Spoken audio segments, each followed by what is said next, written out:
It's time now for the news review of this bulletin.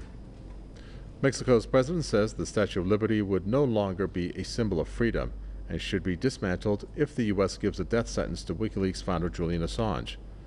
Lopez Obrador, who has offered asylum to Assange, says that he would call on the U.S. president to drop the charges against him. Obrador added that the Australian whistleblower has been treated unfairly and worse than a criminal. Assange is facing extradition from Britain to the U.S., where he is charged with publishing classified military and diplomatic documents. The WikiLeaks founder has appealed the British court ruling on his extradition.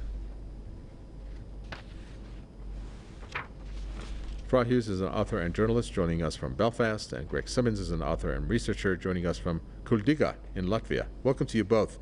Fra Hughes, if only other officials would come out standing for Julian Assange the way that this Mexican president has. First of all, why do you think the Mexican president has had a keen interest in this?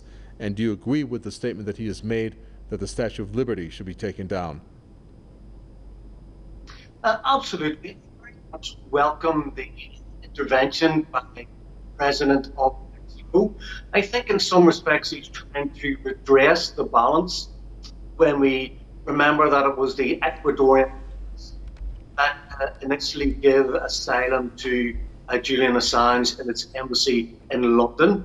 And then once there was a change of president there, and Ecuador needed $4 billion bailout from the IMF and from the American banking infrastructure, part of that deal, I believe, was to hand over Julian Assange.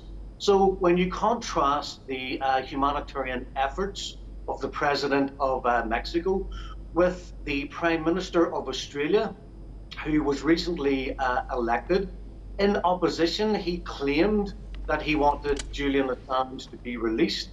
And now that he has been elected, he is refusing publicly to call for the release of the Australian citizen, Julian Assange. So I think you can compare that also along with the treatment of Bradley Manning, now Chelsea Manning. She originally gave the 50,000 emails to Julian Assange and WikiLeaks. And in 2017, Obama commuted her sentence and released Chelsea Manning from prison.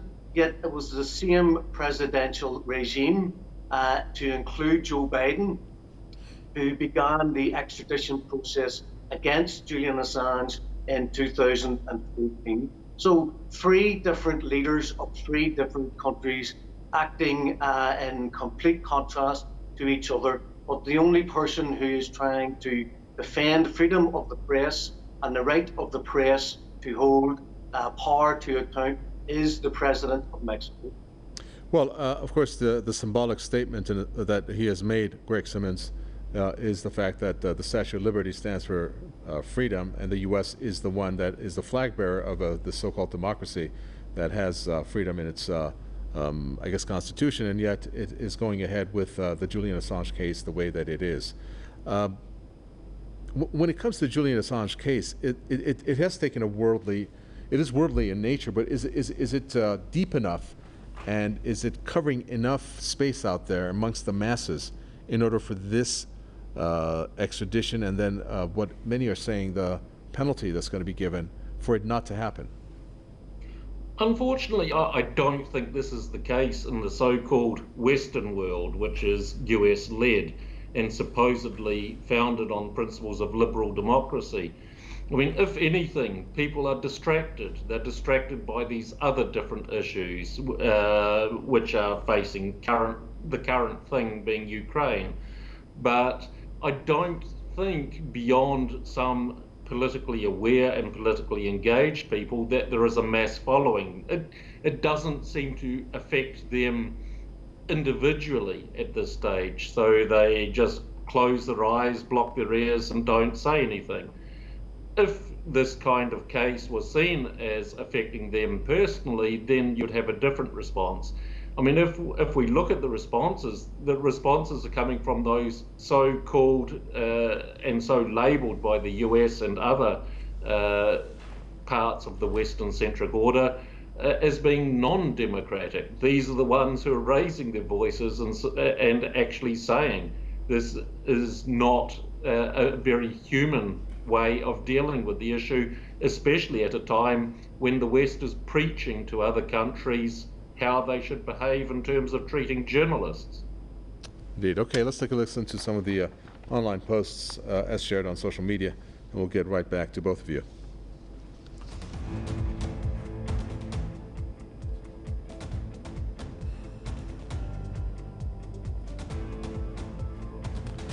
Our first post, they need to make an example out of Julian. He became too much of a threat to the war machine. Assange utilized technology in exactly the way that it should be utilized to serve humanity as a whole with WikiLeaks. It was a serious threat to power, so the power structure responded.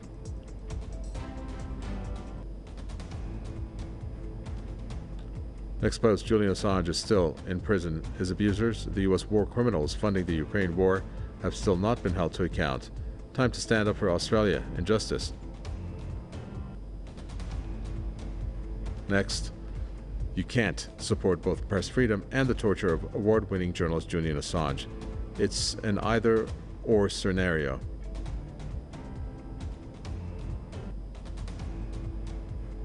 And a final post, why hasn't the European Court not banned the politically motivated extradition of Julian Assange? A decent, honest man plagued by the totally justice from the UK and the US courts. All right, those were some of the posts that we picked. I think the first one is great for me to ask you, if I can, Farah Hughes, and that is how this viewer said that they need to make an example out of Julian. He became too much of a threat to the war machine and used this technology in exactly the way that it should to serve humanity as a whole. Is that perhaps one of the reasons, if not a major reason, for Julian Assange to be treated the way that the U.S. is treating him? I must say in itself it's a brilliant tweet because it encapsulates the whole scenario here that Julian Assange is a hero to the world public at large.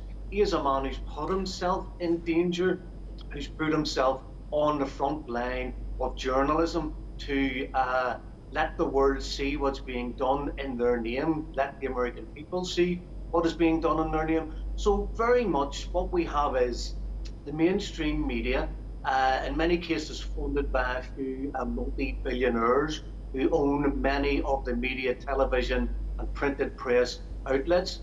These people, in conjunction with those in power and the military-industrial complex, are indoctrinating the public in the West.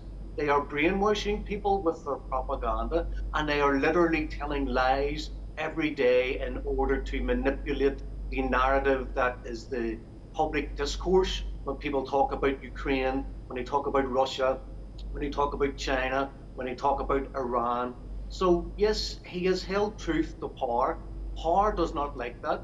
The mainstream media and those in charge do not want people countering their propaganda. So in order to have a almost one-party system media, they are out to silence anyone who would show to the world and to show to the Western public that there is another narrative, there is another discourse, there is another way to see what's happening in the world in geopolitical influences of what's happening through American and NATO foreign policy. So he's been silenced, and we should all be his voice while he cannot speak for himself.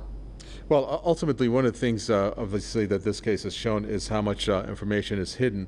And of course, you have what they call whistleblowers, Greg Simmons, like Julian Assange, in terms of WikiLeaks, what it revealed to the public. And of course, they don't want that to happen. But do you think that the way this is resonated with many is going to not stop people who are within the establishments, one way or another, of releasing information that they find to be of harm in terms of whatever it is that the government is involved in, whether it's foreign policy or what have you? Well, I mean, this is what they're trying to prevent, whistleblowers, by creating this very abusive action, which, I mean, is completely not according to the law. I mean, which is why they call themselves a rules-based order now. But this is to prevent those cases, Assange, Snowden, Manning, from recurring, because it's an embarrassment for these ones who are abusing their position of power. And this can have one of a couple of effects. Sure, it can deter some people, but in other cases, it might bring up some kind of moral compunction to actually put an end to these examples by exposing them for what they are. Okay, thank you so much for that. Greg Simmons, author and researcher. Thank you, Frau Hughes, author and journalist from Belfast. Thank you both. And with that, we come to the end for this edition of the News Review. Thanks for tuning in.